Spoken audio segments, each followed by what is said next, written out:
Hello and welcome to Top of the Ninth. Today we are looking at the top 9 Boston Red Sox players in franchise history that has been around since 1901. Please remember to like, share, and subscribe to show support and watch more videos. This off at 9 is the greatest DH ever, David Ortiz.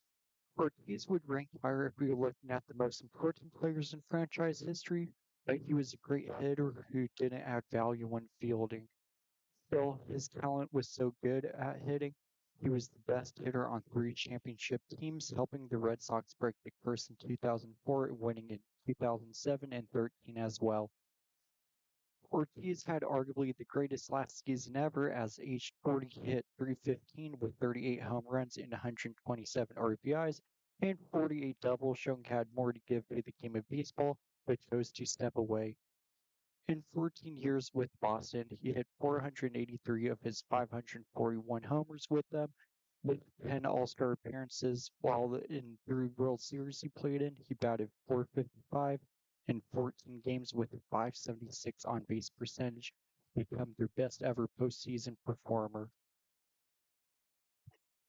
At 8, despite only playing 7 years in Boston, I had Pedro Martinez, who was so far ahead of everyone else in pitching at the height of the steroid era in the loaded AL East.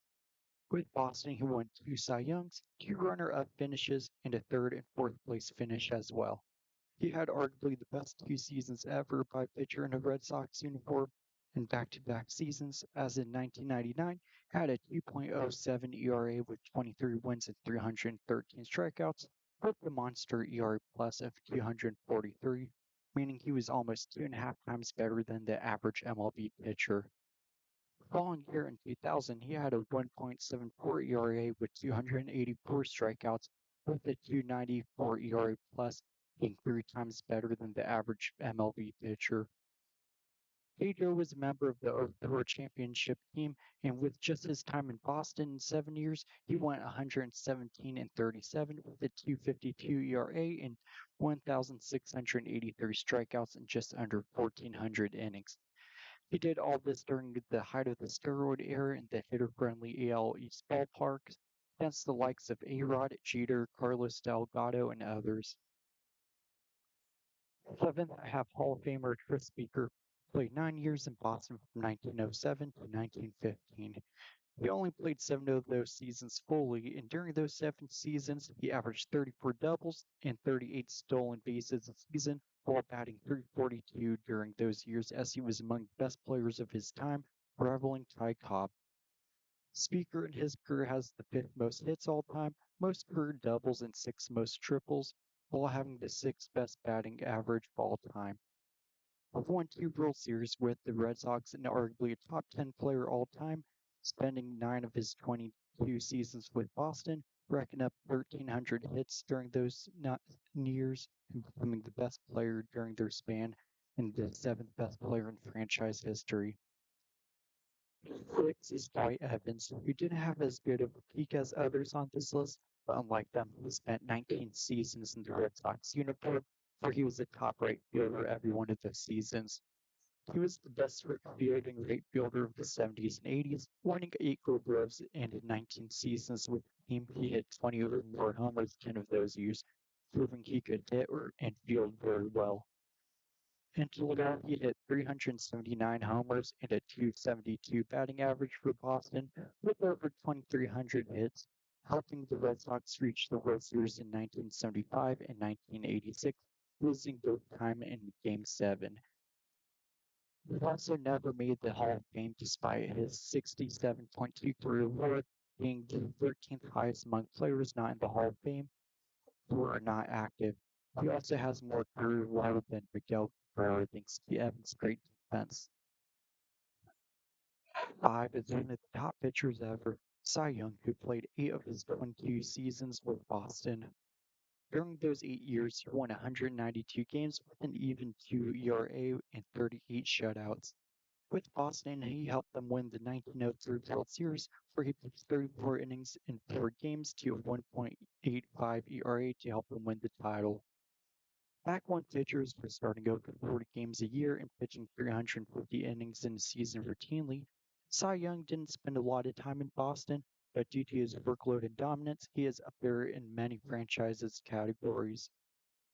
In franchise history, he is tied for the most career wins, has the second best ERA, tied for the most shutouts, and third in innings pitched, as I think he is the second best pitcher in Red Sox history and fifth best player ever for them. Next in baseman Wade Boggs, who played 11 seasons with the Red Sox, becoming the best contact hitter of the 80s and 90s, rivaling only Tony Gwynn. In 5 of his first 7 years in the league, he led the American League in batting average and never hit 300 in a season with Boston. He had over 200 hits in the season 7 times with Boston and was routinely getting on base via walks as well, as he had a monster on base percentage of above 450 multiple times. In 11 seasons with Boston, he had almost 2,100 hits with a 338 batting average for the team. He averaged 91 walks and 38 doubles in the season as well, striking out 43 times a season, with that meaning he was averaging twice as many walks as striking out, which is unheard of in today's game.